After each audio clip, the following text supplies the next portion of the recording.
Good evening, and welcome to the June 18th, 2024 Governing Body meeting, and I will be calling this meeting to order. Stand if you are able. I will be doing the invocation tonight, and then we will be going straight into the Pledge of Allegiance. If we could just go ahead and have a moment of silence, and we can do that now.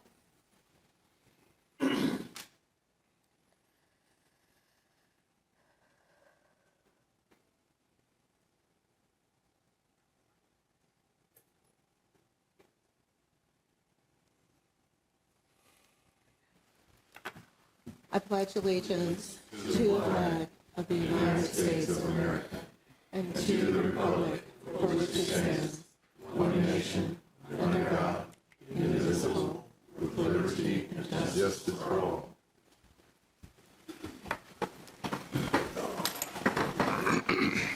All right.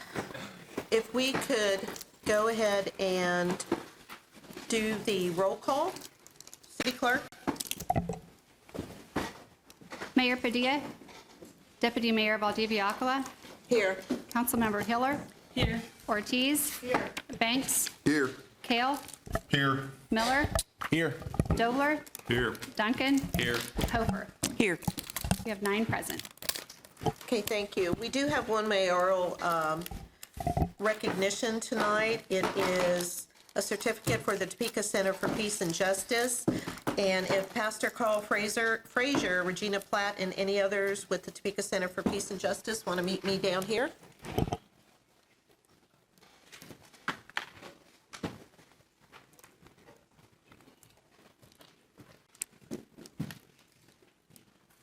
How about them Celtics? Sure didn't expect it. So now there's 5 games. Why pick 5? Is this on? Okay.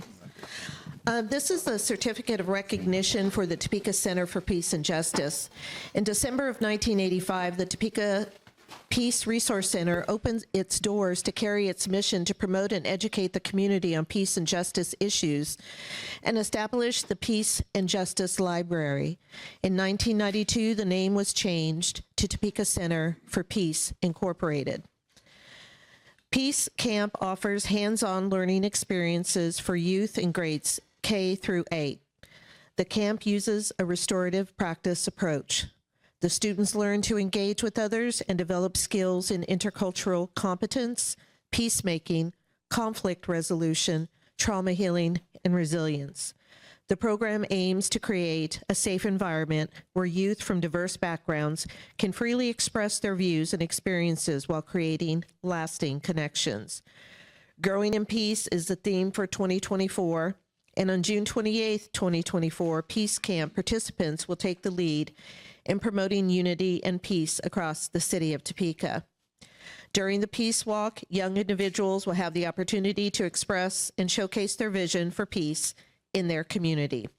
Therefore, I, Mayor Michael A. Padilla, appreciate and recognize the Topeka Center for Peace Incorporated, their camp staff, volunteers, and participants for their exceptional leadership in cultivating the Week of Peace, June 24th through June 28th, 2024, in the city of Topeka, Kansas.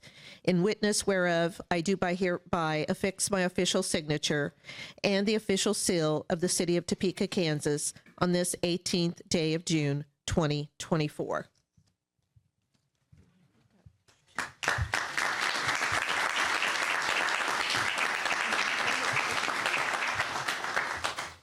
Yes, I'd like to thank the mayor in his absence and the mayor pro tem and all the city council people for supporting the Topeka Center for Peace and Justice.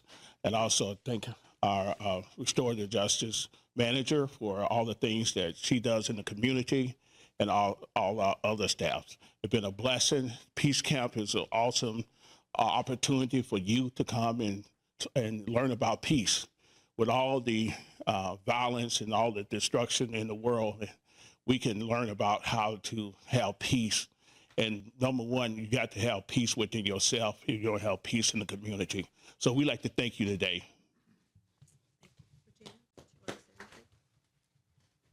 Well, thank you all. I'm not going to say much because he did an amazing job. I am just awesomely grateful to Pastor Carl Frazier for allowing us to go forward and the city of Topeka for embracing our youth.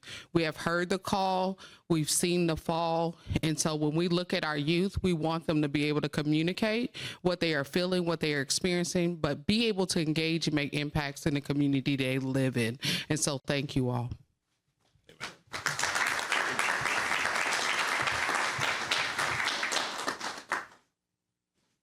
Thank you.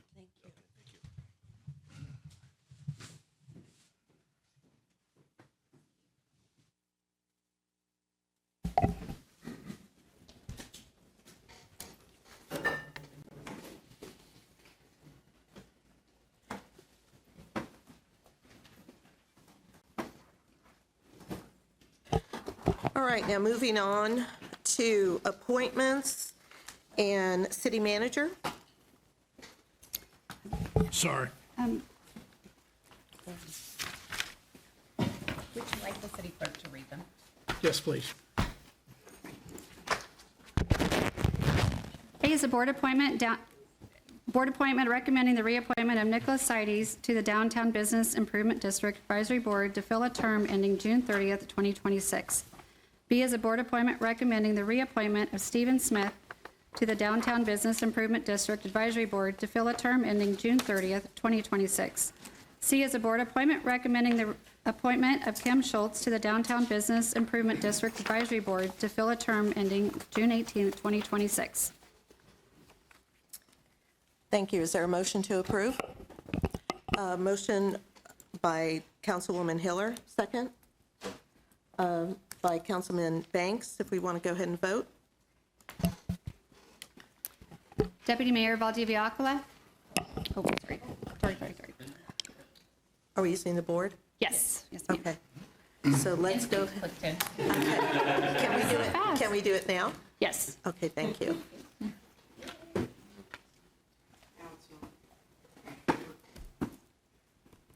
Mine did. Who broke it? We have 9 yes, motion carries. Thank you.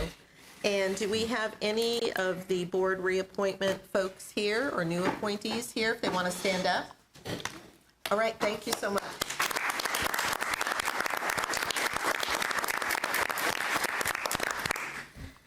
Okay, moving on to item 4, presentations and city manager. Deputy Mayor and governing body, you're going to have a presentation on Go Cashless with Kansas Turnpike Authority, and I believe that Steve Hewitt, who is the CEO, and Melody Hawkins, who is office manager, will make this presentation to you. All right, thank you.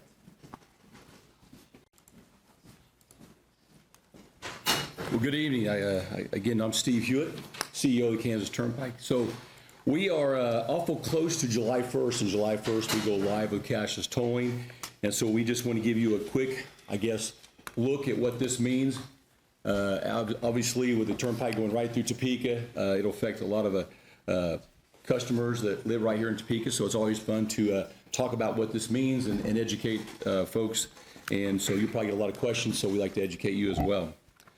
So we'll dive right into it. So why cashless tolling? So we took a look at ourselves 10 years ago, and we get to understand what's our infrastructure look like, and what do our customers want. We dove into customer surveys, and we tried to understand what the customers are looking at, and they're traveling across the country.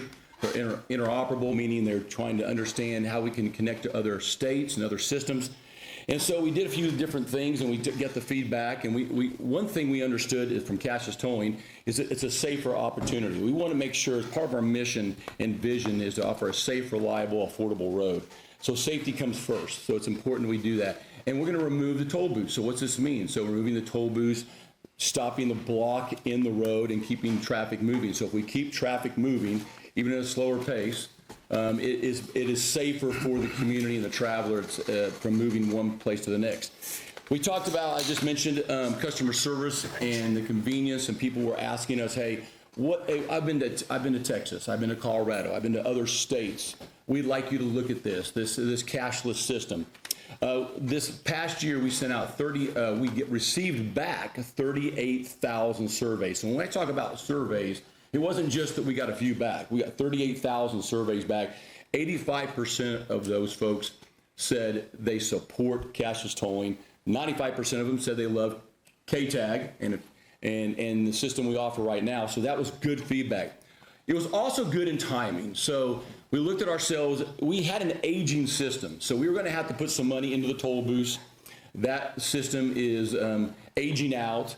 We didn't think that was the right investment. So if we're going to listen to customers, we want to be safer, do we really want to invest a lot of money into those toll booths and that equipment that keeps those tolls running in that area? So that was something we wanted to look at, and that didn't make a lot of sense.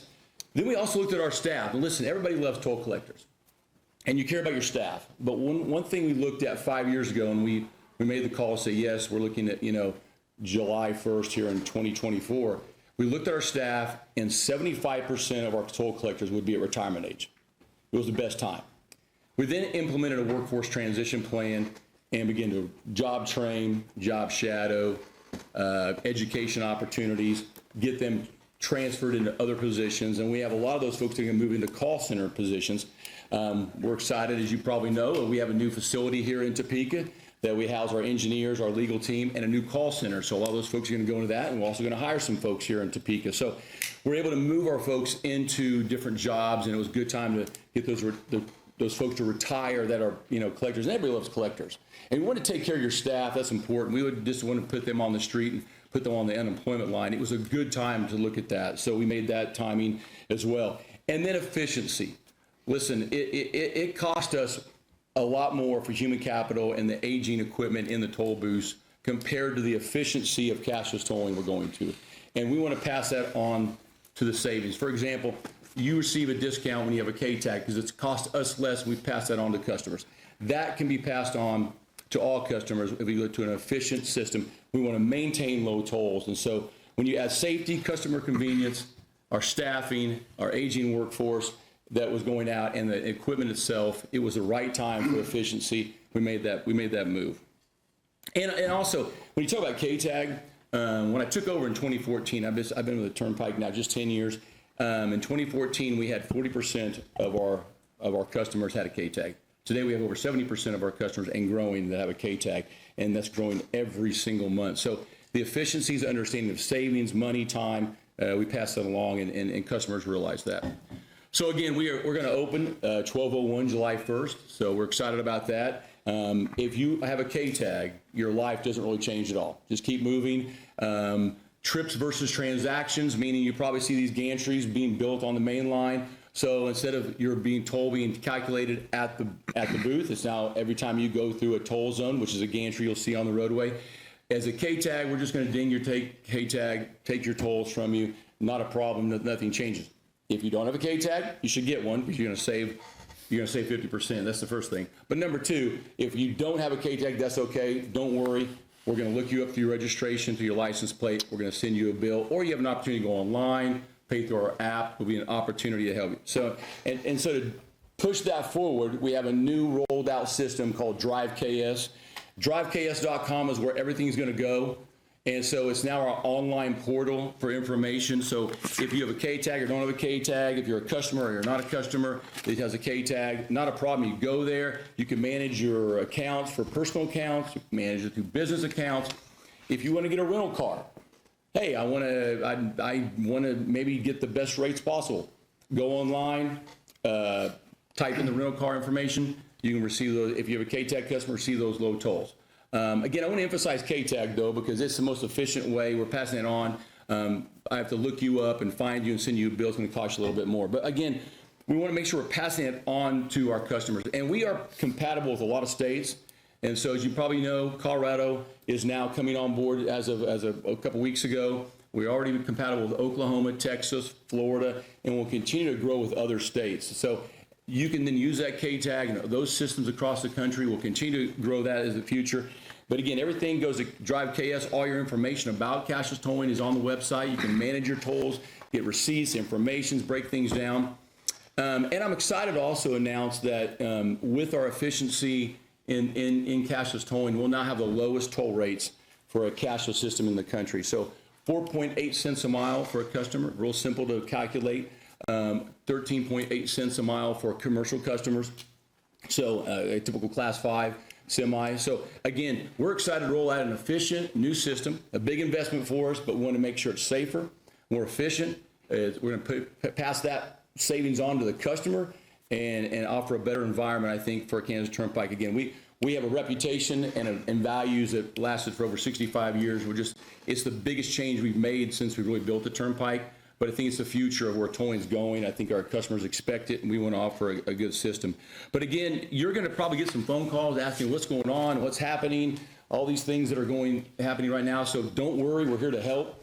Again, you can go online, you can go call our customer service reps, and I want to say this as well, is Kansans talking to Kansans. So you're not going to talk to someone overseas.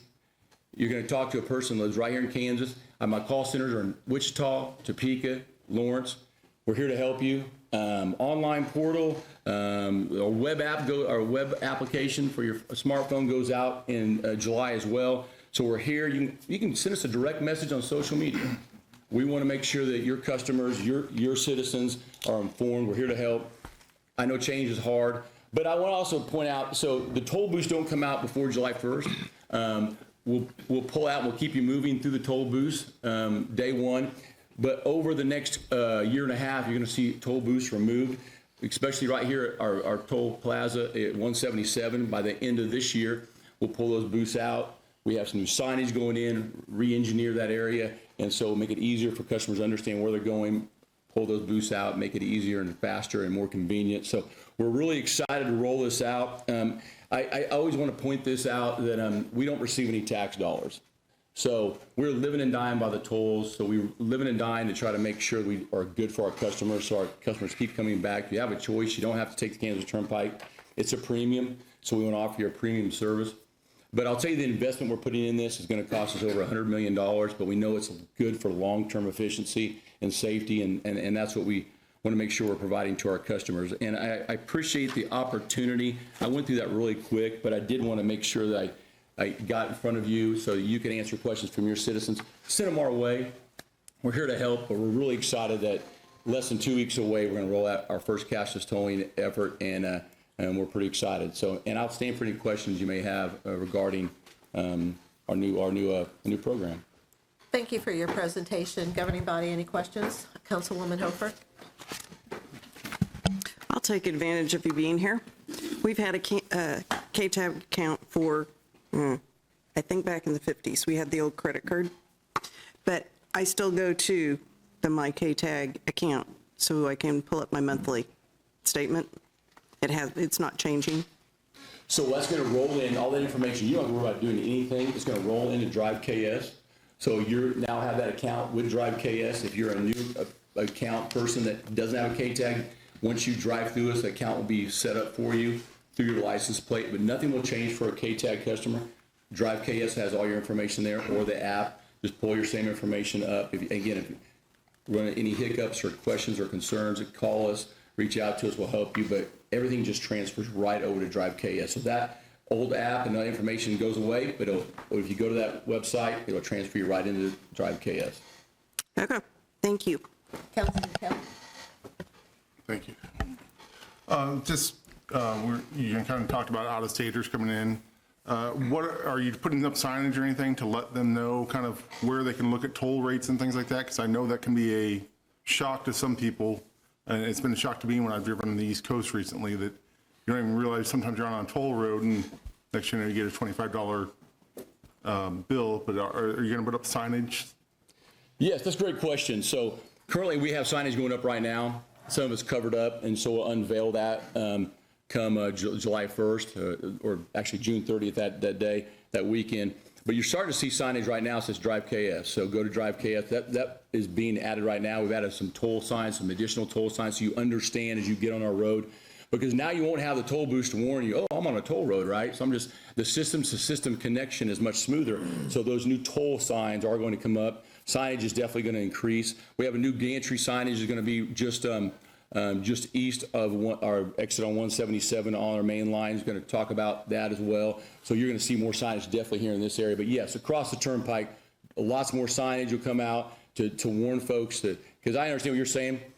I'm in DFW area. I'm flying. I'm like, I don't even know I'm on a toll road sometimes. We don't want that to be the case. We want to be the example of, hey, we listen to customers. They want to know they're on a toll road. And I understand people get distracted. They're going, blowing and going. So we're here to help, and we'll send them that bill in the mail. But we understand that we've got to try to do what we can to offer more signage so people are educated on our roadway, what's happening. Now, on these gantries, are they going to be like the main ones where they pick up, like, I have an RV trailer, I know people have boats, construction trailers, things like that? Are those gantries picking up those also? Yes, we have treadle systems, so we know exactly how many axles. Our class is based on axles, 2 axles, obviously a passenger car. Every axle you have will bring your class up. So we have a camera system. We have K-tag readers and a camera system in those gantries, as well as treadle system, understand the axles that go across. So it's a very high-tech system that we can read over 99% of our folks, 99.9% of our folks. We know what type of vehicle it is.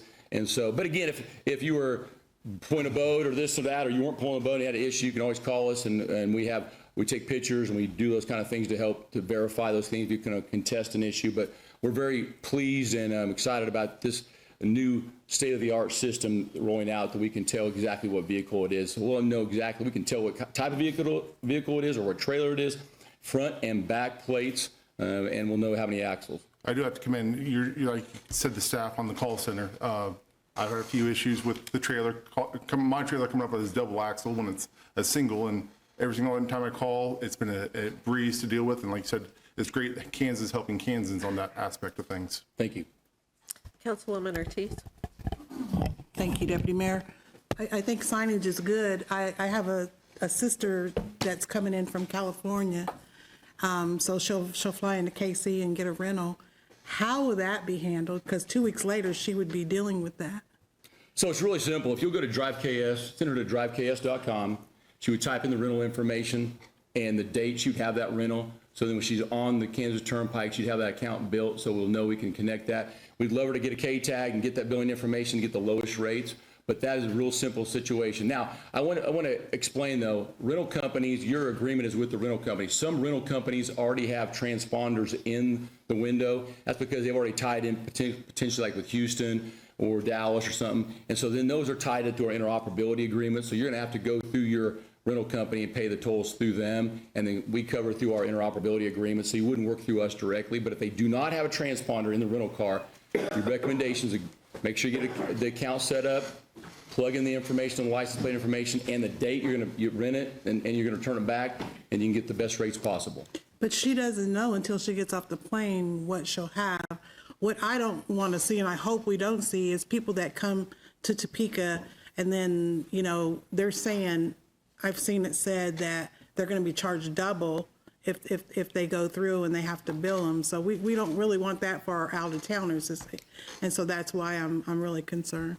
Shouldn't be a double billing. If that would come up, it's real simple to call us with any of those issues. We can work that out because we can then see that you paid one through the rental company versus you wanting to pay. So we don't want that to happen. But we also know that, precedence would take that transponder that would already be in there. That would take precedence. So we would know that. But if that would happen, simply call us.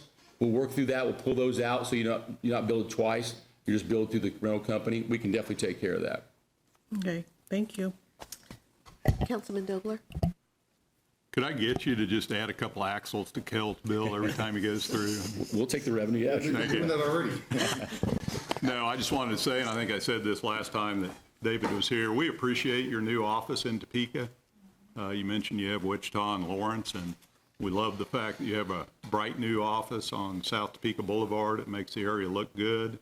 Appreciate the fact that you're adding jobs here. So thank you for that. Thank you. Councilman Miller. Thank you, Deputy Mayor. I want to let you know that I appreciate you saying what you did about the workers. As you started talking, the very first thing I wrote down was I'm going to ask him about where those jobs going. Are you having to let them go because of it? And to see that you're reassigning them and that you've done extensive research on that, I just want you to know I appreciate it. Thank you. Any other? Councilwoman Hiller. Thank you. Two short questions. About how often are people's travel's getting checked? How far apart are your gantries? Well, basically the same relationship to where the toll booths once were. So as you go through an exit, you'll see, or through a plaza, you'd see a gantry fairly soon. So really that's it's still that same philosophy between those exits, you'd have the zone. And so you'll see the zone marker, for example, you'll say a gantry 177, you go into, to 197 or something. You'd see those go through that, but it's going to be in the relationship still of the, To the exits. of the plaza, yeah. Okay, people will ask Same you those things. philosophy, yeah, And just on so- the main line. And for your lowest rate, how does that compare to the lowest rate today? So our rates somewhat vary based on minimums and rounding to nickels. So basically, our average today is 5.2 cents a mile for the passenger traffic. It's going to 4.8 cents a mile. And so, and you probably ask, well, simple math, how do I get 0.8 cents? Well, simply, as you get to that point, just go to the next penny, up or down based on simple rounding rules. 5 go up, 4 go down. But you're going to see tolls go down for the average traveler. That's good news. We're a little rate sensitive here, so I thought I'd check now. Thank you. Thank you so much. Thank you. Anyone else? Thank you, sir. We appreciate your time. Thank you. Okay, moving on to the consent agenda. City Clerk. A is a resolution introduced by Interim City Manager Richard Neinstead canceling the governing body meeting for July 16, 2024, and calling a special meeting for July 30th, 2024. B are minutes of the regular meeting of June 11th, 2024, and cereal malt beverage applications are listed in front of you, which staff is recommending approval. Okay, is there a motion to approve? Councilman Dobler, second? Councilman Kell? And can we go ahead and call the vote or move to vote?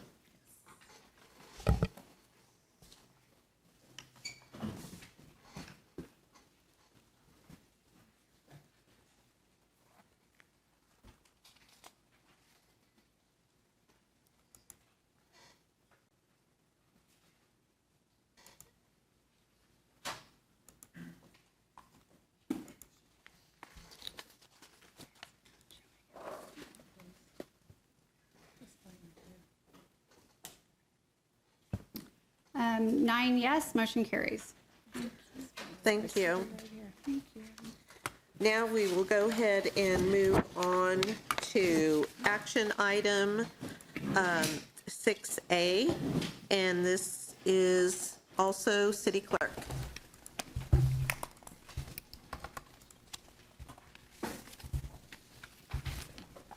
A is an ordinance introduced by Interim City Manager Richard Neinstead annexing land to the city of Topeka, Kansas in accordance with KSA 125207 located at 3620 Southeast 6th Avenue and 3600 Southeast 6th Avenue within unincorporated Shawnee County, Kansas, and adjacent to the city of Topeka corporate limits, and said land being annexed for all city purposes. Thank you. And City Manager? This item will be presented to you by Dan Warner, Planning Division Director, and Mike Hall, who is the Chief Planner of the department. Thank you. Thank you, Richard. Deputy Mayor, Governing Body, I have a presentation, but I don't see it. I need to get that.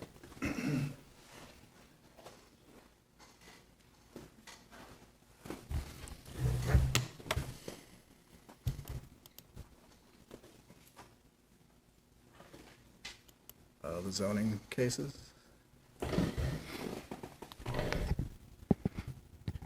So anyway, I'll get started.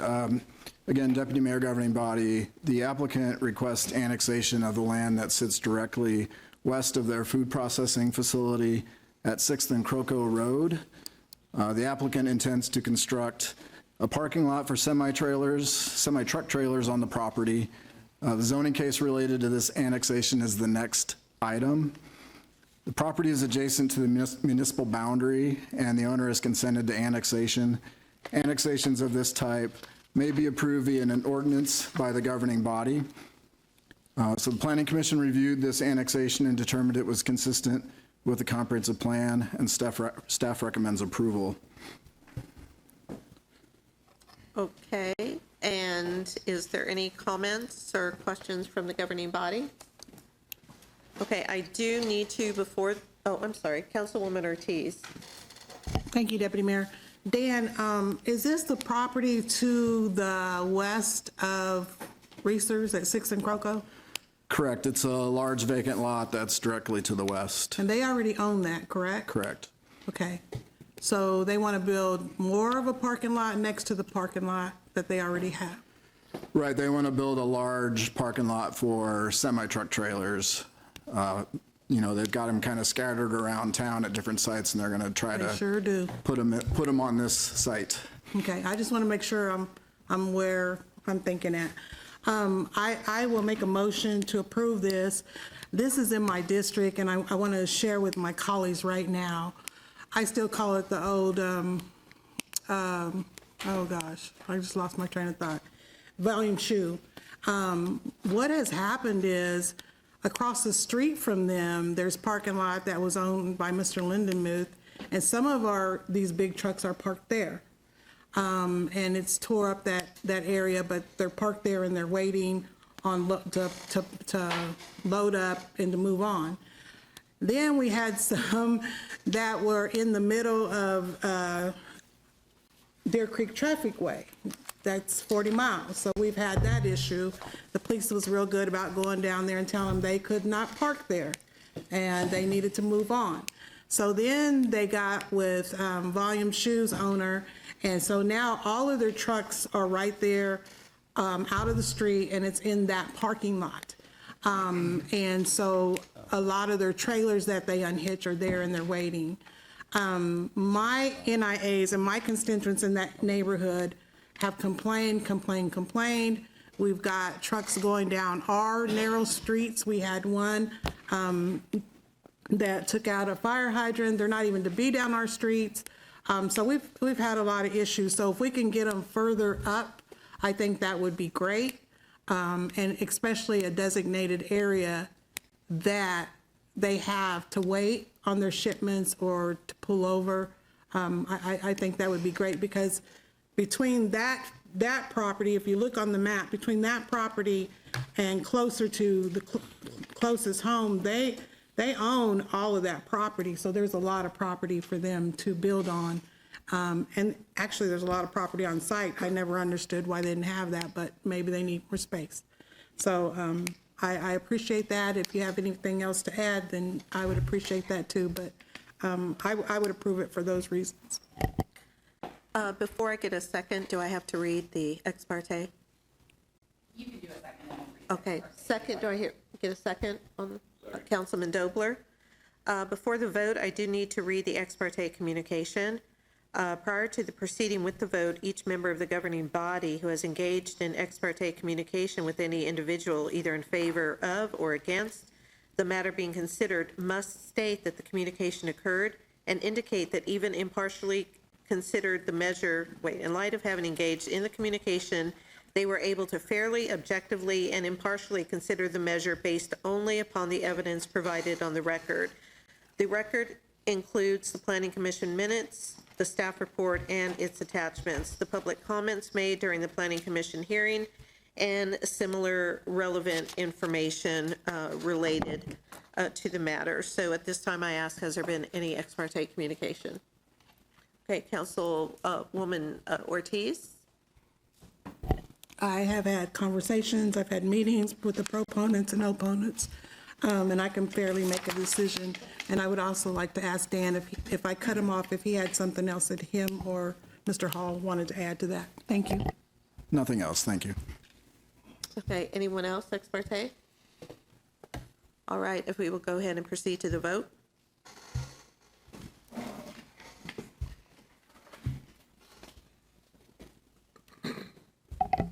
We have 9 yes, motion carries. Thank you. Moving on to item 6B, City Clerk.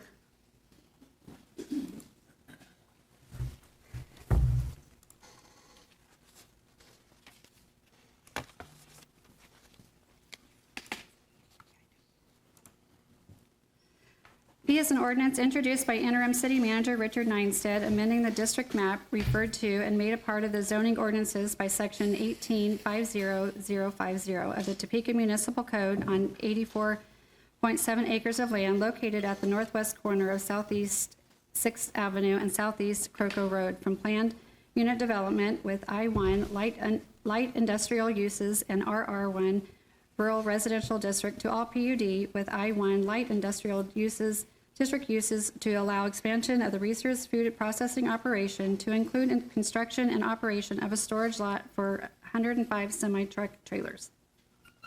Okay, City Manager. Deputy Mayor and Governing Body, Mr. Warner, Planning Division Director, and Mr. Hall, Chief Planner, will lead you through this discussion. Deputy Mayor, Governing Body, as mentioned already, the applicant wishes to construct a parking lot for semi-truck trailers on this property. The project requires a major amendment to the existing planned unit development that was approved for the food production facility. So the applicant held a very well-attended neighborhood information meeting.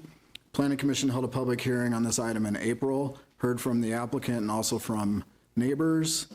After closing the public hearing, the commission continued the meeting for 1 month and directed the applicant to make changes to the PUD and also to address certain questions that had been raised during the public hearing. Planning Commission met again for this item in May and focused on the previous direction from the April meeting. Specifically, the commission discussed changes to the west property line buffer, improving landscaping at the northeast corner of the existing site, and the noise study. Planning Commission unanimously approved the PUD amendment at their May meeting. I'll just talk real briefly. So the thing that was talked about the most at the Planning Commission meetings was the property line to the west. So the applicant has done some relatively extraordinary things to buffer the parking lot use from those neighbors that are on the west property line. There's a minimum 60-foot setback for the parking lot, and then there will be a berm and a fence, an opaque fence along kind of the southern half of that west property line. That will be at least 12 feet in total height. And then as the land moves to the north, the grade changes, and there will be less of a berm, but still a fence, and there will be 12 feet of height between the parking lot and the top of the fence. So throughout that whole stretch, there's at least 12 feet of a buffer along that west property line. The applicant will also preserve as many trees as possible along that west property line. So that was really one of the major issues there. And from the April meeting to the May meeting, that buffer got taller. And I should also mention that buffer will not be on the property line. It will be at the parking lot. So that buffer will even be that setback from the property line.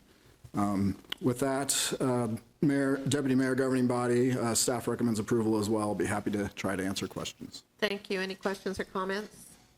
Councilwoman Ortiz. Thank you. Dan, I'm reading this. This is for a lot for 405 semi-trucks, semi-truck trailers. That's what this says. And I heard the clerk read something different. So there's ultimately 2 phases to the project. So this first phase is 250, and then it could go to over 400 then with a second phase of development. Okay, thank you for that, because I think that needs to be said, because that's scaring my residents right there. Yeah.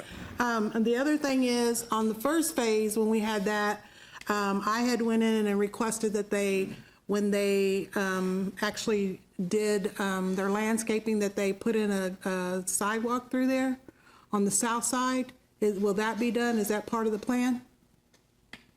I believe there's already a sidewalk along 6th Street. How far does it go, Dan? Oh, boy.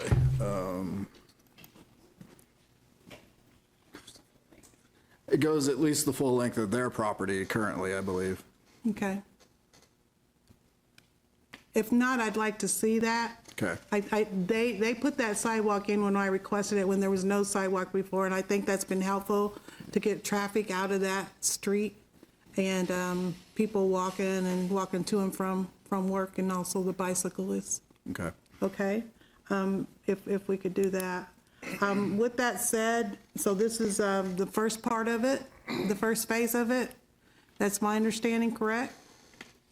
They will construct that first phase, yeah. Yes. Okay, with that understanding, I will make a motion to approve.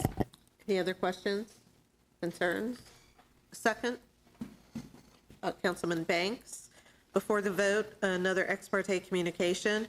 Prior to the proceeding with the vote, each member of the governing body who is engaged in ex parte communication with any individual, either in favor of or against the matter being considered, must state that the communication occurred and indicate that even in light of having engaged in the communication, they were able to fairly, objectively, and impartially consider the measure based only upon the evidence provided on the record.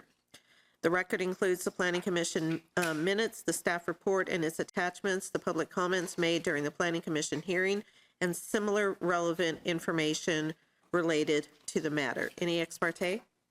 Councilwoman Ortiz. Thank you, Deputy Mayor.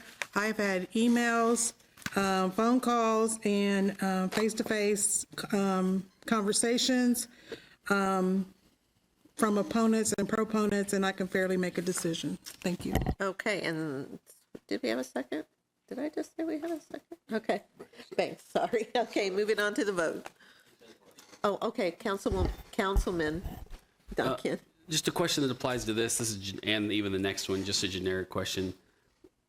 Whenever we annex, we take us through a quick process that we've communicated with the county. They're aware we're going to be annexing.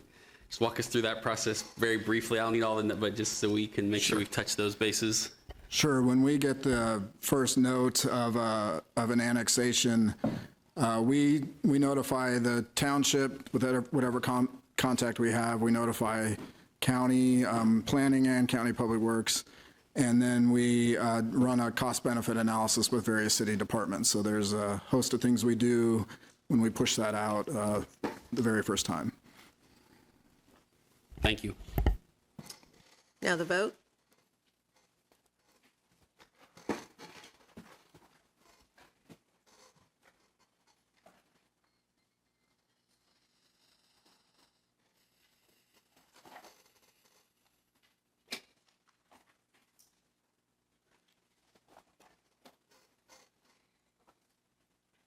We have 8 yes and 1 no. Councilmember Hooper voted no. Motion carries. All right, thank you. Moving on to item 6C, City Clerk.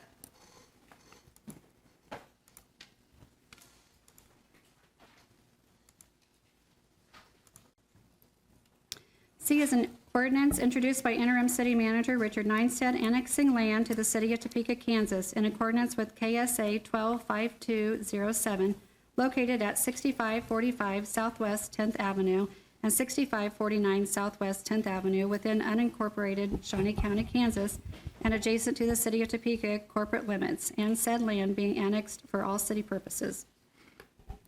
Thank you. City Manager.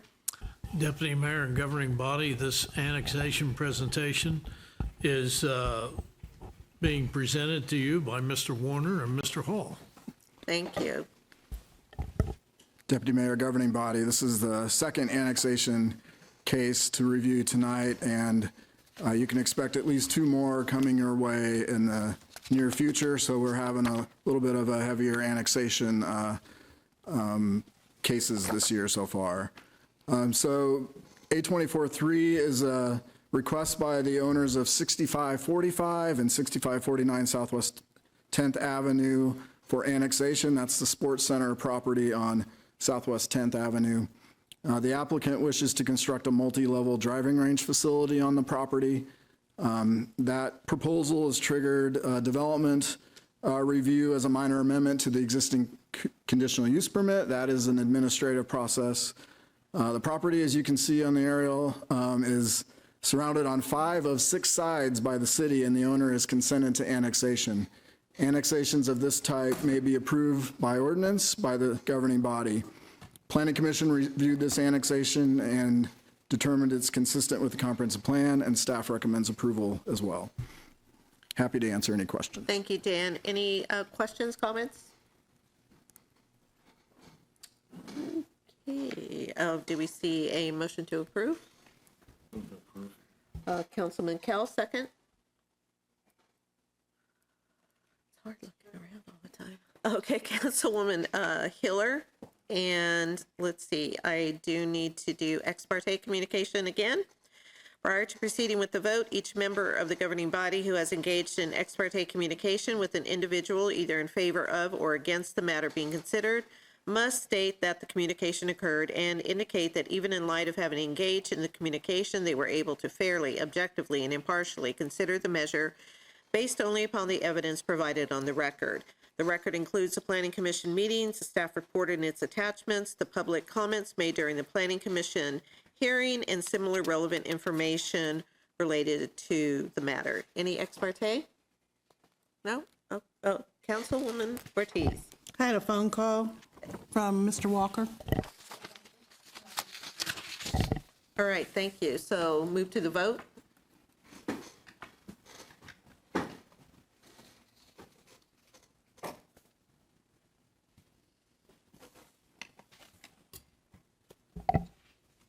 We have 9 yes, motion carries. Thank you. Moving on to item 6D. City Clerk?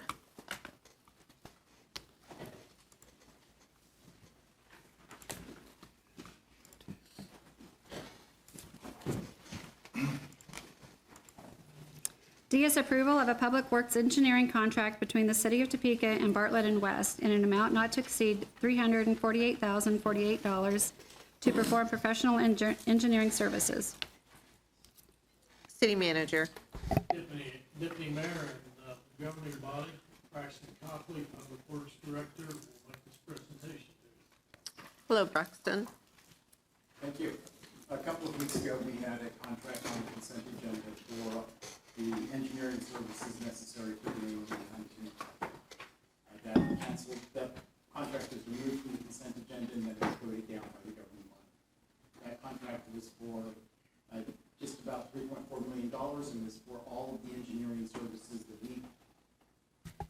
engineering services that we contemplate for the project, from the task one, which is public engagement, geotechnical, traffic, high-level cost estimates, that's task one, all the way through construction inspection. We heard you loud and clear, so we brought back to you a contract for $348,000 for task one. This only includes geotech, high-level design, public engagement, as well as some cost estimates so that we can come back to you to get some guidance before we move into a design phase of the project. I would ask for your approval of the contract and will gladly answer any questions that you have. Governing body, questions or comments? Councilman Duncan?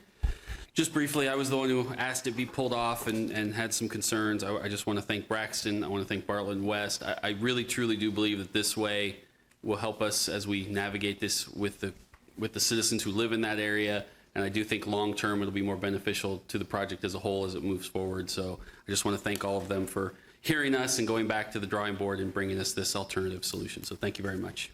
Councilman Dobler? Move approval. Second? Councilman Duncan, second. And there is a part here where public comment is allowed. If anyone do I call this 3 times? Or what do I do there? No one signed up. So No one signed up? Okay. All right, so let's vote.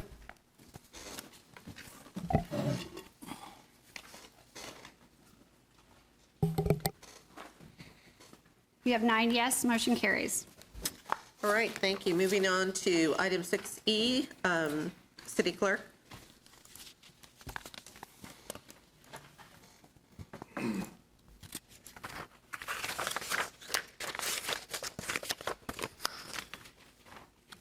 E is a resolution introduced by the Policy and Finance Committee comprised of council members Marcus Miller, Spencer Duncan, and Michelle Hofer, authorizing the use of $125,662 from the unassigned reserve fund for site improvements at Hotel Topeka. All right, City Manager. Deputy Mayor and governing body, Braxton Copley, Public Works Director, will make this presentation to you as well. Go ahead, I'm actually wearing my Hotel Topeka project manager hat this time. So simply asking for your approval to use unassigned reserve funds to do some site improvements at the property, including constructing an ADA accessible route from Topeka Boulevard, correcting some sidewalk deficiencies, and some repairs to the loading dock. All of these items were identified in the property condition assessment.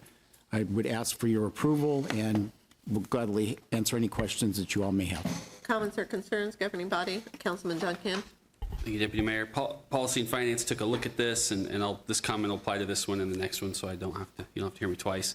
I would just hit back up that, both of these this first one is very much related to ADA issues and individuals actually being able to use that sidewalk, particularly with wheelchairs. The second one is absolutely a safety issue as it relates to fire control. I know that we all are trying desperately to not own that hotel, and we're working towards that. We are, but in the meantime, we do own it. And so Policy and Finance stressed that these are two very important ones for just functionality of people and safety. So just wanted to put that out there, and a reminder that it does come from the unassigned reserve fund that we took the excess funds from, and so that's where the money's coming from. Thank you, Deputy Mayor. Thank you. Anyone else? Comments? Motion? Councilman Dobler, second. Councilman Miller? And there is no one signed up for public comment, so there is? No. There's not. Okay. Brown head nod. Okay, let's get down and vote.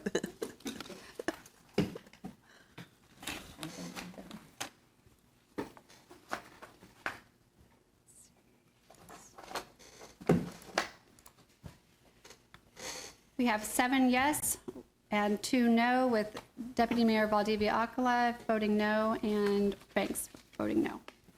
Motion carries. Okay, or Councilwoman Ortiz? I apologize. Being on the prevailing side, I'd like to reconsider my vote on that. So clear. Okay, my question then is, we revote? Is that what's happening? She just wants permission to change your vote. I get it. So if anybody Thank objects, you. you can object, otherwise we can just change your vote. Thank you for the clarity. Guess I should turn on my- Okay, are we ready to move on? So that will be 6 yes with Councilmember Ortiz, Councilmember Banks, and Valdivia Acala, Deputy Mayor Valdivia Acala voting no. Okay, Motion thank you. carries. Okay, moving on to 6F, City Clerk. F is a resolution introduced by Policy and Finance Committee comprised of council members Marcus Miller, Spencer Duncan, and Michelle Hofer, authorizing the use of $59,589.19 from the unassigned reserve fund for the replacement of faulty smoke and fire damper actuators and Hotel Topeka. Thank you. City Manager? Braxton Copley will lead you through this discussion as well. All right. Thank you, governing body. We're asking for approval of a project of just over $59,000, and this is to repair or replace the fire smoke damper actuators in 36 of the units. We have identified that these units do not have a properly functioning smoke damper. Just to make sure that everyone's clear that we don't overreact in this. We have cut off the electrical power to those dampers, so they have failed in a closed position, so this does not rise to the level of a major life safety issue at this point, but clearly we need to get these actuators repaired so that they properly function. And with that, I will gladly stand for any questions and would respectfully ask for your approval of this item. Questions or comments? Motion to approve? Councilman Duncan, second Councilman Dobler. There is no one signed up for public comment. Let's move to the vote.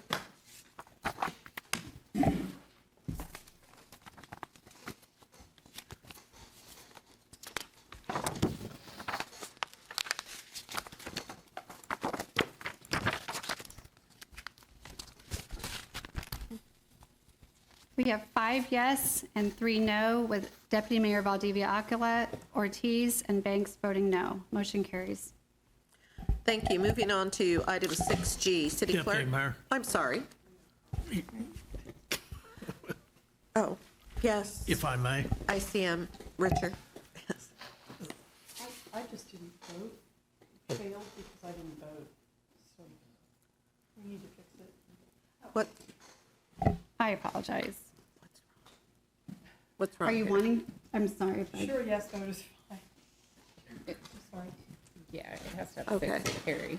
Okay, and so, city manager? Thank you. Thank you for letting me have this moment. Thank you, I- Braxton. I know that this hotel has not been without the controversy on this council and in this community. But I will tell you, I'll just reread. I know you did the right thing to step up and do what you're doing. I think time will bear that out. There are some other things that need to be done to that hotel. You need to press your colleagues across the street about working on the Manor Conference Center. There are some things such as housekeeping. You could put $1 million into the hotel. They could put $1 million into the Manor Conference Center, and then the people who are selling conventions could say, see, we are doing things to make things better here. And that can bring money back to your community, and I believe start making things better for the hotel and the Manor Center. And I want to thank my friend Braxton Copley. Braxton never really said thank you that I put him in charge of the hotel. I never really expected it. But what Braxton has done for this council, for this community, has done yeoman's duty on making sure the hotel keeps running, on making sure it keeps moving forward till you're ready for the next phase, and help saving that as an asset for this community. So thank you, Braxton. All right, thank you for that, city manager. And moving on to item 6G, city clerk. Councilwoman Ortiz. I guess my question is, are we going to re-vote? Are you okay with your vote, Karen? We can re-vote if that's easier. I'm asking Karen, please. I didn't intend to not vote, and so I intended to vote for it. So my apologies for. Having said that, and her being on the prevailing side, I'd like to see us re-vote, Madam Deputy Mayor, Does that need a second attached to so it? she can. I could recall everything, if that works. A second? Okay, you nodded, so I was confused. So it doesn't need a I'd second. have to look Okay. at the rule on that. I apologize. I'm sorry. Councilwoman. Actually, that's up to Karen. I guess she should be asking and not me for her. Okay. Or if she's satisfied with that, we can move on. But I didn't hear that, so. Okay, you might wanna- Councilwoman Hiller. My apologies. I would like to register a vote, which I somehow failed to do, and a vote affirmative. So whatever it takes to do that. We just changed the last one without re-voting, so. Yeah. I could just recall it, if that is okay. So are we going to re-vote? I Is can that- just, I add that as a yes, and Yeah. Yes, it is sufficient that she has now made it very clear that she would like to vote yes, and we can move on. Okay, unless so she we would can like to move on re-vote. without Yes. re-voting, Yes. correct? Yes. Thank you. All I'll right. stop nodding my head. I'm getting it wrong every time. Okay, moving on to item 6G. What's the final vote? 6-3. 6-3 was the final vote. 6-3. Okay, we good? All right. Moving on to item 6G, city clerk. G is a resolution introduced by Public Infrastructure Committee comprised of council members Sylvia Ortiz, David Banks, Neil Dobler, recommending approval of project number 900034 for the 2024 Fire Department Fleet Replacement Program. Thank you, city manager. Randy Phillips, Topeka Fire Chief, will talk to you about this critical equipment replacement.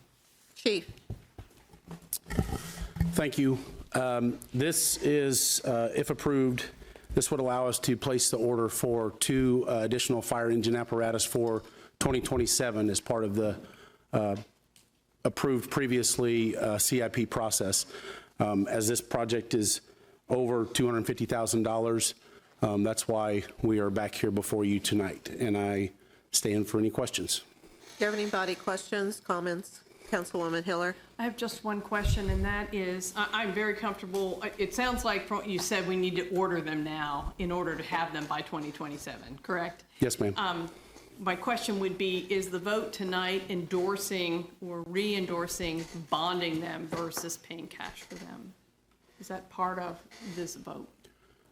Does anybody know the answer to that? So I'm not sure if this answers your question, but we are scheduled in the 27 CIP year that these would be bonded. I know that.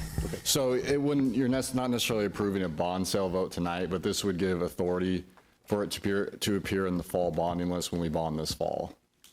So we're not, this isn't necessarily, you could identify another funding source later down the line, but this is, approving this allows us to make the pre-purchase on the fire equipment. We would bond this fall for something we're not going to receive until 2027? We would do that, or we could identify another funding source to cover that until we bond in 2027. City Manager? So if I may, Councilwoman and council members, that is not an unusual situation about what you're facing. You get the financing in place. You actually don't really pull the trigger till it starts getting closer, but you have to be able to show that financing in place before you place the order. Councilwoman Hiller? Well, with that, understand for everyone that I have no problem ordering these fire engines when we need them to get them. I'm going to go ahead and vote no. I have commented before when we do the CIP that I think we need to shift the fire engines to cash. We order $2 million worth of fire engines every year. It costs us an extra $1 million to bond them. And that, as far as I'm concerned, could be better spent on more fire equipment or personnel or whatever. So my vote no, please understand, is just because I want for the record that comment to go in that I'd like to see them shifted to cash. Thank you. Thank you. Any other? Yes, Councilman Miller. Thank you, Deputy Mayor. I want to say that I appreciate you stating that, but you shouldn't apologize about making the vote that you want to make. So do you. Just wanted to clarify. Thank you. Councilwoman Ortiz?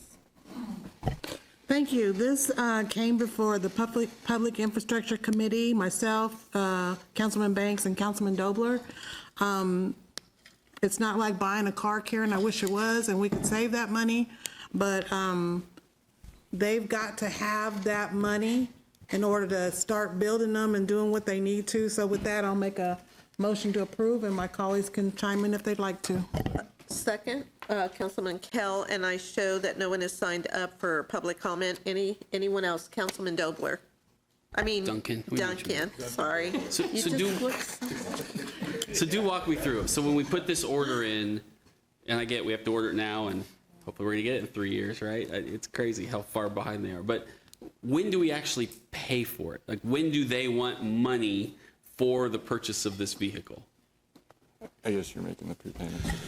So the manufacturer that we have been dealing with, Pierce Manufacturing, they offer what they call prepaid discounts. So by utilizing the prepay option, which means we do pay up front, we received a price reduction of almost $260,000 for the two apparatus. And in conjunction with talking with finance, that was enough of a reduction that it made it worth it to utilize the prepay option. Every time we go through this, they offer us what they're willing to offer as a prepay discount at the time. We get together with finance, they run the numbers, and they tell us if that's the better way to go or not. And in this instance, it was their advice to go with the prepay option. Okay, so we are paying for this tomorrow. I mean, not tomorrow, but basically in the fall or whenever we make the order. Okay, perfect. Thank you. Any other questions or comments? Yes, Councilwoman Hiller? If I could follow up, I want to give credit across the table to Councilman Dobler, who set up the unassigned reserve fund so that we could see how we're doing with the dollars that we had in excess of our 20% reserve last year. There's enough money in that account to pay cash for these fire engines and to begin the shift over to paying cash instead of bonding. So again, I wanted to raise that issue today when there is time and even an option to start that shift. We absolutely need the equipment. It's just how we pay for it. Thank you. Anyone else? Motion? Oh, where am I? Okay, I do not show anyone has signed up for public comment, so let's go ahead and vote.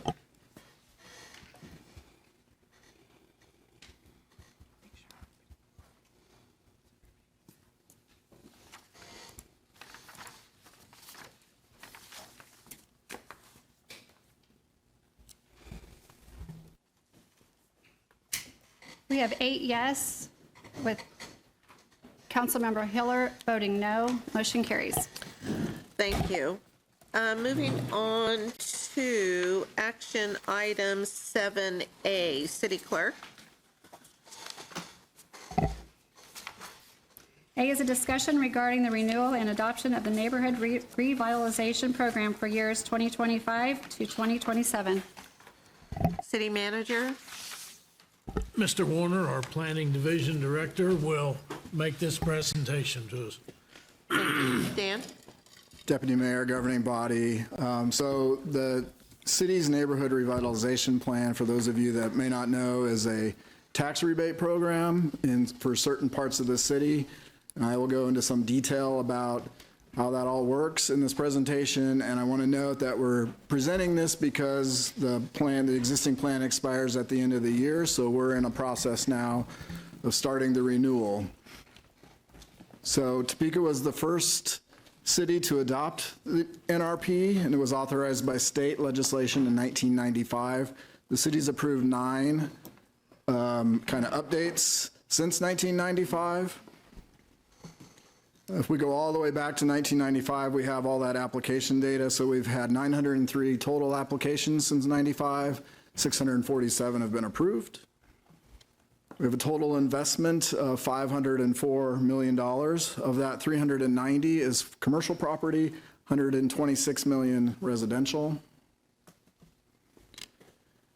So when we look at return on investment, we're really looking at the tax revenue that's come back to the taxing entities since projects have started to come off the rebate. So if we remember, it started in 1995, so it's a 10-year rebate. So in 2006, that's the first year that those first applications come back on the tax rolls. So between 2006 and 2023, the new tax revenue for all taxing units that participate is $34 million. And the city of Topeka, since 2006, has gained an additional $8.3 million. We also look at return on investment. So for every dollar that's rebated by all the taxing entities, $8 was invested by property owners. If we look at neighborhood health, the NRP is focusing on the at-risk and intensive care neighborhoods. 70% of the applications since 2004 have come within the intensive care or at-risk neighborhoods. Downtown seen $165 million in new investment, and historic $98 million. So the map on the screen here shows the proposed boundary for the NRP update. It's that dashed line that's going around there. As I mentioned already, the NRP targets at-risk and intensive care neighborhoods, so that's generally what we're showing within that boundary. We're using 2023 neighborhood health data, which I presented last month.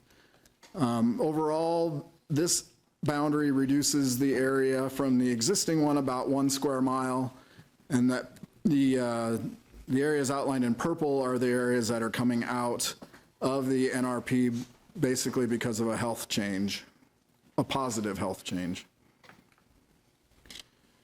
So let's talk about rebates. So if you are proposing to make improvements to your property, you need to raise your appraised value 10% for residential projects, 20% for commercial. If you do that, then you potentially will qualify for a rebate on that extra property tax that's caused by your improvements. So a simple way to think about this is if you're paying $100 in property taxes now, and the project that you do increases your property taxes to $200, it's that $100 increment that's eligible for the rebate, not the base 100.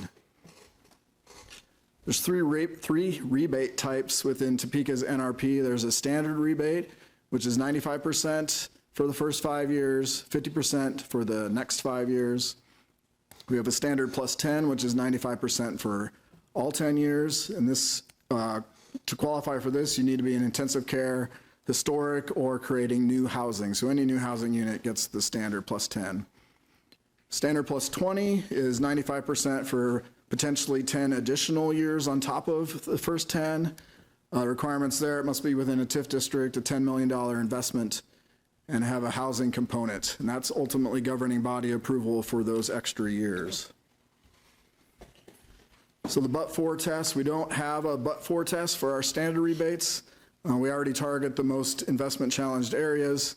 We do have an application that's due within 60 days, and we do have significant investment thresholds to be eligible. So looking back at that 10% for residential, that might not seem like a lot, but in order to raise that residential value 10%, you usually have to add square footage to the property. So adding on to the house or building a new garage. The standard plus 20 rebate and properties outside the rebate area, we do require a but-for study. So along those lines, the governing body can approve a dilapidated structure worthy of preservation outside the NRP area. State law allows that, and our plan talks about that process. So a reminder that the Menninger Tower site, which is well outside the existing boundary, was approved for eligibility to the NRP when the current plan was approved. And that will remain, the governing body has approved that, has approved the Menninger Tower site already. So next steps, so we'll meet with the other taxing entities throughout the summer and fall, do a similar presentation, see what questions we might get. We'll come back in the fall with the governing body, hold a public hearing. If the city adopts the plan, then we will execute interlocal agreements with those other taxing entities by the end of the year. With that, I'll be happy to answer questions. Questions, concerns? Councilman Duncan? Thank you, Dan. A couple quick questions. When you go back to the rebates and the rebate types, are those numbers set by the state statute, or are they ones that we set, like the 10% minimum, the 20% minimum? For the different... The percent, yeah, if you go back one more time, sorry. One more time. On the rebates themselves, you get it if it's above. Are those state by statute, or are those numbers that we city created? I don't believe those are state. I think they give you the flexibility to set your program up. So those percentages have been in place for quite a while, probably since the beginning of the program. Okay, so if we ever wanted to make, do those numbers seem to work? Have we ever had issues with those numbers, whether they should be higher, lower, any discussion since they were set? Not really. I think we approve a lot of so any commercial project probably is getting approved more than likely. That 20% maybe isn't quite as hard to meet for those projects. The 10%, I think there was some trouble with people that were doing rehabs really early and they didn't get approved.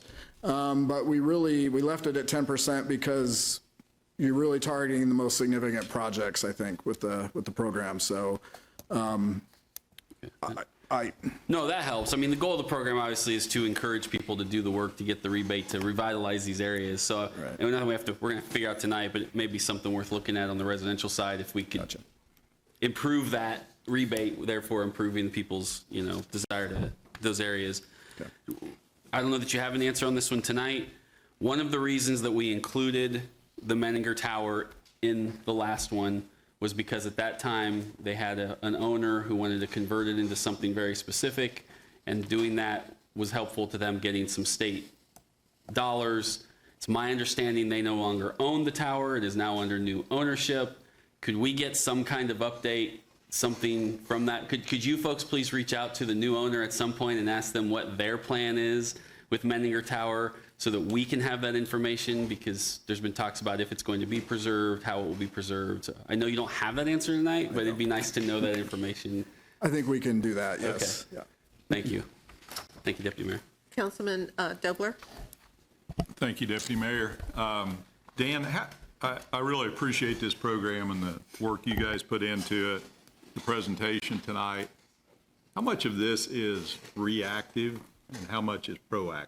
So when you look at a neighborhood that would be ideal for redevelopment, do we just wait for somebody to show up, or are we trying to sell our program, not only this program, but our other incentive programs in those neighborhoods? So I will say with this program, we try to do our best to, when we have pre-application meetings, to, if these projects happen to be in the NRP, to mention that with folks. We try to catch it on permits and try to make sure people understand where it is. I know Rhiannon and her staff, Quinn, manage the other incentives that we have, and I think we do a good job of taking any and all questions that we get and trying to work with people on where they might fit. Maybe the NRP isn't better than this TIF thing that we have, or, and try to sort all those issues out. So I think we do a pretty good job of trying to fit people to the right incentive. Appreciate that. I think, as I discussed a couple of weeks ago, the value of our community, even though our size and our population is near the top of our Class 1 cities in the state of Kansas, the value of our community, the taxing value of our community is at the middle. And if we don't continue to revitalize, and I appreciate the annexations and some of those things that are happening, but if we don't continue to revitalize the neighborhoods that already exist with existing infrastructure, we're going to continue to see that number go down. And I think, maybe just something for planning to think about as we move forward, not only with this program, but others, what can we do to identify areas, not waiting for a developer to show up or a homeowner? What can we do to find areas that, you can look at an aerial in certain parts of town and see a lot of vacant property, places where there aren't even structures anymore. And yet all of the infrastructure is underground. We don't have to build new water lines and sewer lines and streets. What can we do to incentivize some of those areas and look for developers that are willing to come in and revitalize? So just an ask, no answer at this point is required. Thank you. Thank you, Deputy Mayor. Anyone else? Councilwoman Hofer? I want to, I don't know how to put this. I'm a big fan of this program, and that's because 2013, we built a building on one of our pieces of land, and it was about $800,000, $900,000 add to the property, and did not know this existed. So when we went to get our permit, they told us about it. We were very much in line to get it. So this is a program that I'm fully behind. So when it comes down to it, well, I would like to see this program extended. Thank you. Anyone else? Interim? Thank you, Deputy Mayor and Governing Body. This program is near and dear to my heart. I started it 3 communities back. And what I told my governing bodies was, we give incentives all the time to businesses, industries, but this is a program where we can actually help our citizens that are on the ground every day, working in the community, building the community. We can offer them something and say, we appreciate the investment you're putting back into your residential home. Anyone else? Councilwoman Hiller? Thank you. Well, I'll do a shout out to Rhiannon. The whole term of vacant properties and what we can do to redevelop them as part of the Changing Our Culture property maintenance unit or initiative. And we are still looking, it got slowed down the last year and a half, but moving forward to look at the options for vacant structures and how to move them forward, as well as a piece of the Changing Our Culture initiative, which is a developers roundtable. And we've really been looking at the fact that a lot of people are interested but don't really know how to get started or whether it's a good idea to get started. So just know that that's been activated, and we're working together to move that piece forward. Because to your point, if we've already got people in town who want to fix up a structure or do some infill and just are a little tentative about getting started, this is a great tool. And with the other staff, we've got a chance to move it forward. Thank you. Thank you. Anything else? Anyone else? There is no one signed up for public comment. Is there a motion to approve?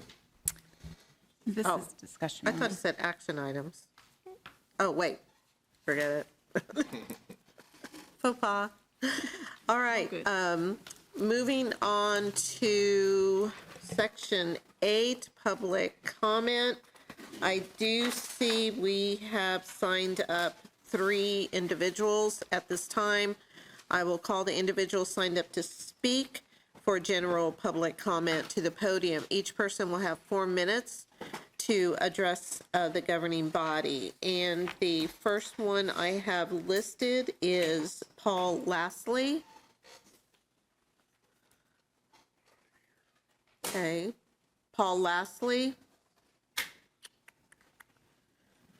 Okay, so no Paul Lastly. Okay, moving on, Amanda Turner.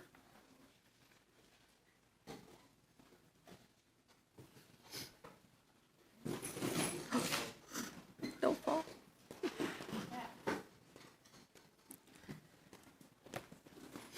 Hello. Good evening.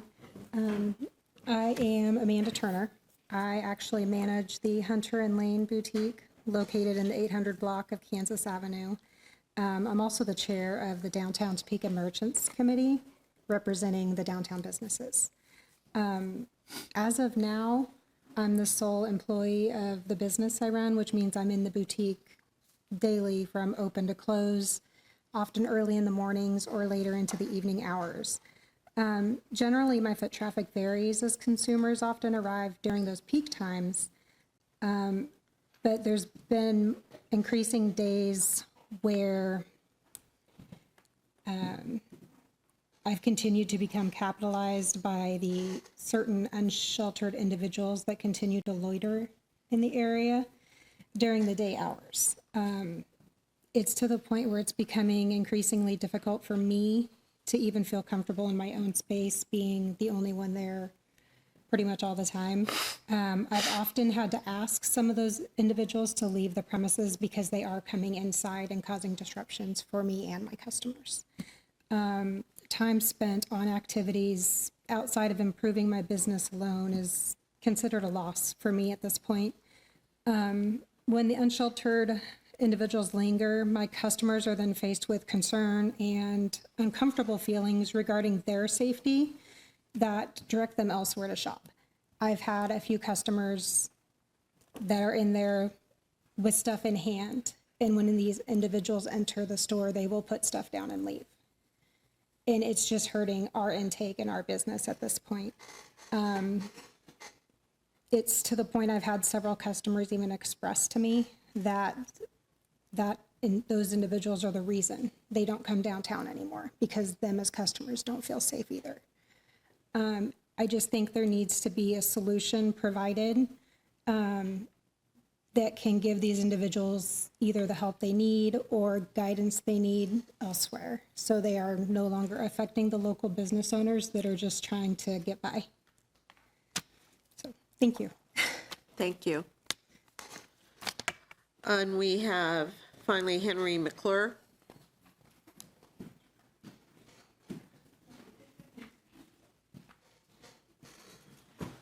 Good evening, Deputy Mayor. Good evening. You brighten up the room with that yellow outfit. You look nice. Thank you. You all are going to regret buying that hotel. I'm telling you. We had a $7.6 million offer on the table with a $10 million line of credit. You should have just sold it. Topeka is always trying to make a market that doesn't exist. And you're trying to control things too much. You got to let the market decide things. I think the hotel will be the straw that changes the camel's back here and the complexion of this and the people that will sit in these chairs in the future. Because we've had it. We've had it. We're talking about revitalization. He walks out and he sees Lawrence Bay. We missed you and your candidate for county commission up at the Chamber of Commerce. They did a great job the other day for a candidate forum. And one of the interesting things that came out of that was Kevin Cook said that he wanted to put the planning commissions back together. That was really very interesting. Been bringing that up for years. And I volunteered with Brett Blackburn, who's also running for Aaron Macy, to help be a citizen committee, because I was on the Metropolitan Planning Commission. Joan Wagner put me on it, and then it got disbanded. We were also the MPO. Do you know that the MTPO hasn't even met in person in 3 years? And there isn't anything more important than the transportation and the roads of these plans. So one of the most interesting things came out of me attending these county commission meetings, and that's the Lawrence Bay. And I'd really like to get to the bottom of this Lawrence Bay thing. Commissioner Cook actually blamed the city of Topeka for not collecting a decade of back taxes. And he said, well, no, those are all city specials. They should have foreclosed on it. Well, I sent a core request, and your counselor says, no, they've never even brought it up. And it's not their responsibility. It's not your responsibility. I don't know why the treasurer's not collecting the 10 years in back taxes. It's almost $8 million. Well, somebody ought to have been complaining. You know, the city council should have been complaining to the treasurer, but it's never anybody's responsibility. The buck never stops. The buck just gets spent. You know, I looked at my hotel guy's financial statements the other day, and he's got plenty, and he has plenty of money and could have maintained that. He could have followed through with the purchase, and he could be maintaining it today. You guys, it can't take 2 years to get a Pizza Hut permit. And you got to start making it to where we want to live here. You got to start making it to where guys like me that can develop in this town and don't lose their enthusiasm. Thanks for your time. Thank you. We will move on now to announcements. City Clerk? There is no meeting next week. Okay, and City Manager? You got nothing. I do. I want to thank all of you. I want to thank this governing body for, When you're done with whatever you're saying, we have to say that too. for affording me this opportunity, and especially Neil and Amanda for calling me that day. And this has been the capstone of my career. This is a great city. This is a good city. You're an outstanding governing body. You have outstanding staff. You have directors that know what they're doing. You have employees that are dedicated to this city. And you have citizens that want to see this community move forward. And you're doing that. So from the bottom of my heart, thank you very much for affording me this opportunity. So, thank you.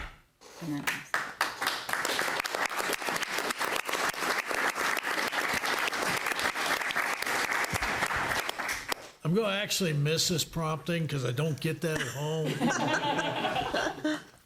All right, as part of the HVAC renovations, the climate control operating I'm not laughing, but I'm not going to be here when I read this to you. Operating the city council chambers will be shut down on June 24th. We anticipate the chambers will be without heating and cooling for approximately 5 months. So starting July 2nd, the governing body meetings will be held in the Cyrus K. Holiday Building located at 620 Southeast Madison Street, first floor conference room at 6 p.m. Thank you for that. Now, I just want to make sure I'm doing this gig tonight, but it was my invocation, so I'm next, right? For announcements, or do I? Oh, I got the gavel? Oh, okay. Okay, so I'll go ahead and say something. Okay. So, like, Richard, there's just not enough to say. We needed you so badly. and you helped bring a very needed stability. And I'll never forget, like, shortly after you came and, we hung out at the Fiesta Parade and all of that, and, met the grandkids and all of that. But I understand that it was a real opportunity for you, but I don't believe that you understand, really how much we needed you here. And appreciate, sometimes we've agreed, sometimes we haven't agreed, but always that you have extended yourself to stay. Obviously not forever, but from the 4 to 6 weeks to, now here we are. So good luck to you and your wife and your daughters and your grandchildren, and all blessings to you. And just thank you for being that steadiness that we needed. And I don't think that we'll ever forget this as far as in Topeka's history, because you brought that needed stability. Thank you. Thank you. That humbles me. Okay, so next would be Councilwoman Ortiz. Thank you, Deputy Mayor. Just wanted to make sure that remind everybody that we will be meeting on July 2nd, 9th, and 30th. And Liz, I think, put something in our packet, so don't forget that. Richard, I too want to say thank you. You know what to do. You take care of Rita, and Rita takes care of everything. So as long as you happy wife, happy life. So thank you, and hopefully you'll come back and see us. Hopefully we haven't been that bad that you can come back and check in sometimes. I might be out there. That's okay. That's okay. And I appreciate all the words of wisdom that you've given. Sometimes when I was frantic, you just kind of was calming, so thank you. Couple things I will be sending to the Deputy Mayor and Councilwoman Hiller. I got an email from a lady that she plants a lot of things in her yard, and code came through and took it all out. So she's very upset. And I am not on the changing the culture, but she has had plants for 5 years, and she eats off of her plants and sage and everything. So I just wanted to bring that to your attention, because she is very, very upset. And I believe that she tried to talk to them and tell them, you'll read it in this lengthy email, but nobody listened to her, and she came home and it was all gone. So I don't know if there's like something in that ordinance that says, and I'll send it to you as well, City Attorney, that says, she's got it all over her yard next to her sidewalk. I don't know if there's an area that she can do it or she can't, but she's had it for years. So I'll be happy to send that forward and get any feedback that we need for that. I also wanted to say that the Way to Work kids are out there working. If you see them, whether it's in the Holiday Building or whatever, please give them a shout out, let them know they're doing a good job, and just encourage them. When you have kids that are 14 years old, that's what they need, is that encouragement, that positive reinforcement. And hopefully we can all remember what we were like when we were 14 years old. And last but not least, I think everybody heard that 29th and Topeka Boulevard got done 2 days early. That made my life a little bit easier, and I thank Braxton and his team today, and the infrastructure team, and I think everybody needs to continue to uplift them for the good job that they did. It's getting people through that intersection, and people are happy on the tip of District 3 there. So that's all I want to say. Thank you. All right, thank you. Councilman Banks? Thank you, Deputy Mayor. I would like to send a shout out to Nigel Kennedy, a young lady that was born, grew up here in Topeka. She's a softball pitcher for Stanford University. being named National Player of the Year and pitching 7 straight games and losing to the eventual champions, Oklahoma, by fluke play. So I'd just like to send a shout out to her and her mom and dad, who are friends of mine. We should be very proud of that young lady and look to do some things for her to let her know how much we appreciate her efforts. Topeka High School. Thank you, Councilman. Councilman Kell? Richard, I want to say thank you. 6 weeks went a long time, didn't it? That was my big concern at first was, okay, 6 weeks, what we're going to do after that?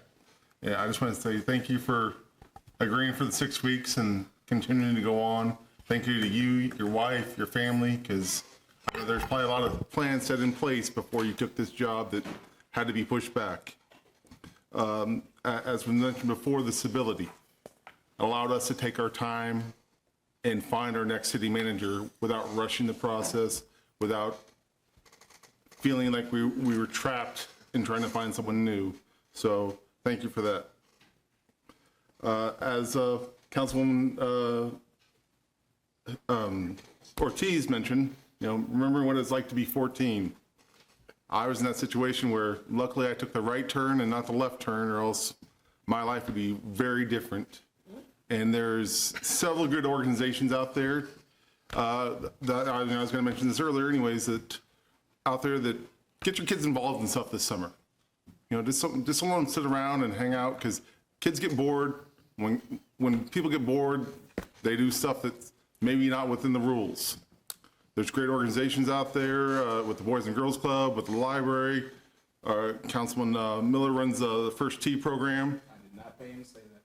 Well, my daughter's a First Tee alumnus, and she went on to 4 years of high school golf, and I'll always speak highly of the First Tee program. So there's great programs out there to get your kids involved in. The more they can get involved in, the more they're going to have that ability to move forward with their life. So, just see what's out there, see what fits your kids, put them something not in their comfort zone. First Tee was not in my daughter's comfort zone at all, but like I said, she went on to 4 years of high school golf. So that was all. Thank you. Thank you, Councilman Miller. Thank you, Deputy. I have nothing further. I'm looking forward to seeing what the city council meetings look like, not from here. So that's going to be exciting. But thank you, Richard. Appreciate you stepping in. All right. Councilman Dobler? Thank you, Deputy Mayor. 2 things. First of all, in my part of town, we don't have a lot of fires. Just kind of, it's newer houses and further apart and things like that, that just is what it is in that area. Down the street from my house, a friend of mine's garage caught on fire a couple weeks ago. By the way, the fire was most likely caused by a battery charger. So as we get more electrified and have mowers and cars and bikes and whatnot, just keep in mind that those chargers can catch fire. He was really happy with the response. I remember the fire chief that was here a few years ago, the guy that had the great accent. I debated with him how fast he could get a fire engine to my part of town, and I don't think it's very fast, but they sure got there quickly. They got in. My friend wasn't at home at the time. He and his wife were gone. They got in and searched the house. Fortunately, there was no pets, and they were not there. They put the fire out, contained it to the garage, no smoke damage or no fire damage to the main part of the house. It just goes to show that, firefighters are like insurance. It costs a lot of money to keep that department going, but when you need it, you don't care what it costs at that point. So great job, and it just, I think, plays up the idea that the fire department can get just about anywhere in this town very quickly and do their job. So we appreciate that. Richard, A lot was said last week, a lot will be said on Friday. I ran into Richard 30 years ago, Fort Scott, Kansas. He was a great city manager for that town, small town. Did some work there, had a lot of fun. He moved to Ottawa, much bigger city, was a great city manager in Ottawa, retired from there, and had the opportunity to come, and I think his goal was to right the ship a little bit, get things running smoothly, and he certainly did that. I think what strikes me about you, Richard, is just the professionalism that you brought. Doesn't matter what size town you operated in, you are a professional city manager. You brought that to Topeka, and as the deputy mayor said, we really needed that. So thank you very much. Good luck. Enjoy retirement, and we'll see you down the road. Councilman Duncan? Thank you, Deputy Mayor. So starting next month, we will begin, I guess, our preliminary and early budget discussions as we start that process, which means everybody gets to hear me talk about property taxes. I know you're so excited for that. Welcome new people to get in, hear me talk about property taxes. What I can tell you is, especially this past legislative session, it is number one most talked about thing in that building, and that's going to trickle down to all us cities to some degree, rightfully so. To some degree, it's a little overstated. It's a complicated system. I mean, it really is. It is not just a simple case of one entity should lower their property taxes and the rest it solves the problem, or there's not one fix. If you're the average citizen, it's absolutely overwhelming, because you can come and stand here and explain to us why you're frustrated with us, but we're one of only 8 taxing systems in this county. So even though we've kept mill levies flat and lowered them the last few years, and something I told the legislature many times this session is, if you are a citizen in Shawnee County, your mill levy's actually gone down about 8 mills over the last 3 years, but your property taxes have gone up. That's a broken system. That's not the fault of one of those pieces. It's the fault of all of them for not getting them some support, particularly from the state, and working a little more collectively to solve the problem. So over the next several weeks, month, 2 months, I'm going to bring some stuff that I hope helps us manage that, because I do believe we have a role as the capital city to find a balance between easing that burden on the citizens without putting pressure on our own budget, because we do have to pay for those fire trucks and that insurance to get to those houses. And that's just a reality of it. But there are some steps I think we can take to help the overall system locally and statewide. And I think we need to do that as a city, especially as the capital city. So I will be bringing forth, for example, a resolution that I'd like us to consider, and I'll let you read all that. I will be, as Policy and Finance starts to take a look at our legislative agenda, putting some pieces into that we need to include to start asking the legislature steps they absolutely need to take and can take at the state level to help us and to help people across the city. There's some things we need to request that the county start doing. Those include tax sales a little more frequently to get some of those things back on the tax rolls. It includes looking at the comp system and how they use that, which they have some control over. And then there's some steps I think we can take as we walk into the budget. As we look at the rebate program that we passed last year, I think there's a few additions we can make to it that budget-wise will be minimal for us, but collectively would help some people to ease that burden. So that's my goal. I will be bringing those forward, showing our citizens, I think, as we've always, at least since I've been on this council, I believe this council has been very sensitive to the property tax issue and has worked very hard to sort of ease the burden. But again, there's a lot to it. So I'm going to do what I can to bring that forward, to find that balance between not harming what we're trying to accomplish moving forward, but letting our citizens know that we're doing what we can, and they can help us in that cause with some of these other entities in the state. So thank you, Deputy Mayor. Thank you, Councilwoman Hofer. Okay.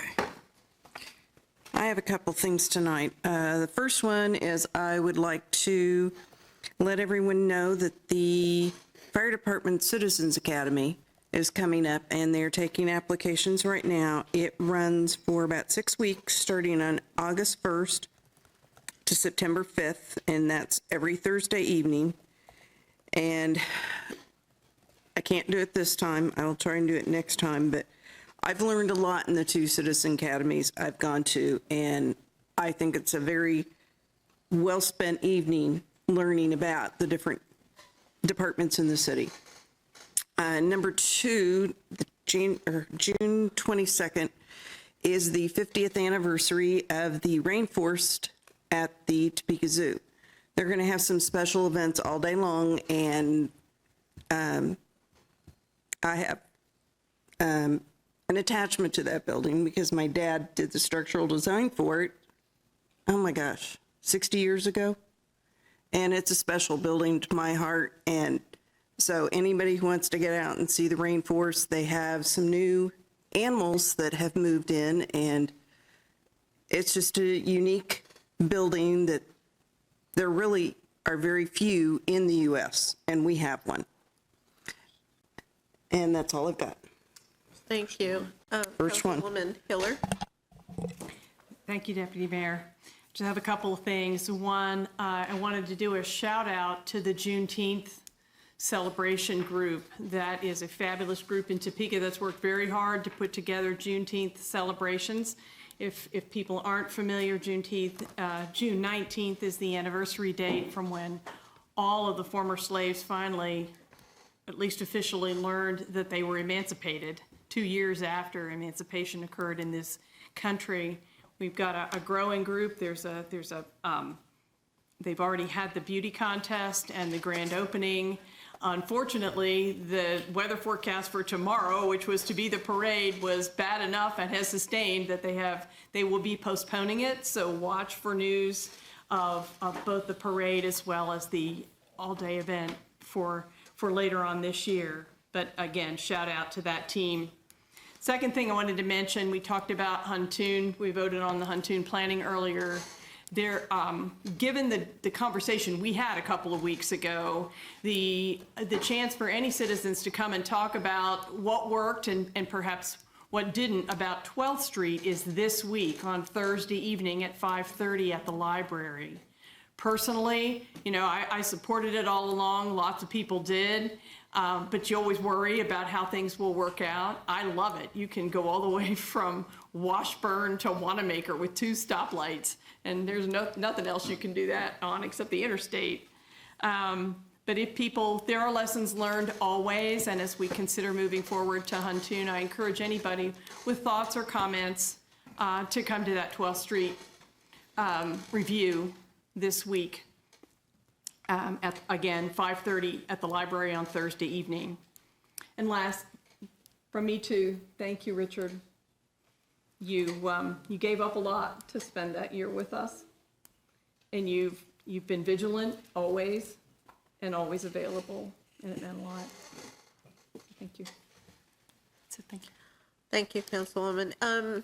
At this point, there is a need for 2 executive sessions. Will the city attorney state the motion for the first session? The motion would be to recess into executive session not to exceed 15 minutes to discuss matters deemed privileged under the Attorney-Client Act. Well, it's not really an act. Attorney-client privilege as allowed under KSA 754319B2.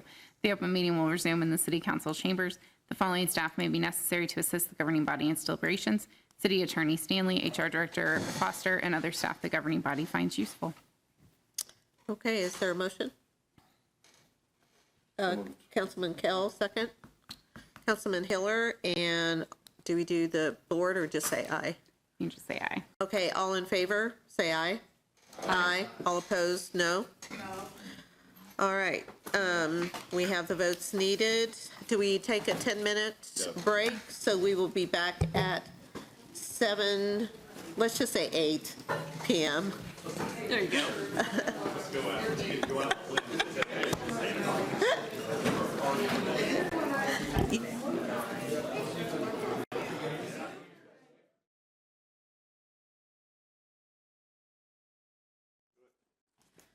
Okay, we have reconvened the meeting and are now back in open session with no action being taken by the governing body during the executive session.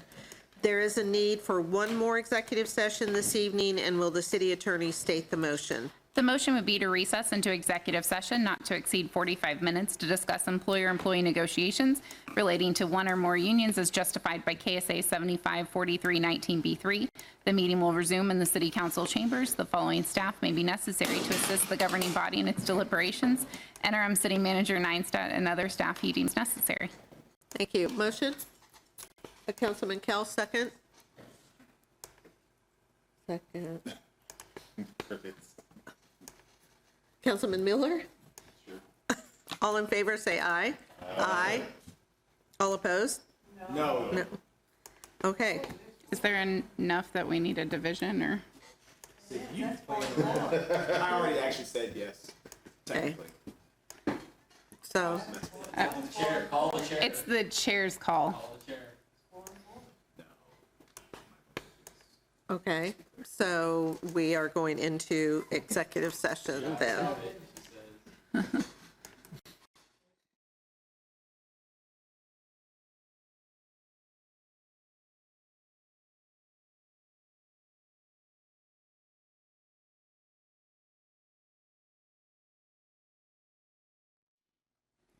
Okay, we are back live, and we will need to have an addition to this executive session, and we need to have the city attorney reread. The motion would be to recess into executive session not to exceed 30 minutes to discuss employer-employee negotiations related to one or more unions as justified by KSA 754319B3. The open meeting will resume in the City Council chambers. The following staff are necessary to assist the governing body in its deliberations. Interim City Manager Neinstedt and other staff he deems necessary. All in favor, say aye. Aye.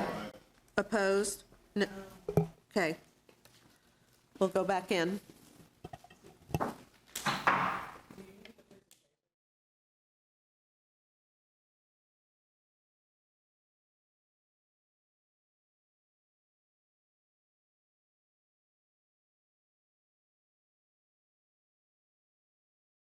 Okay.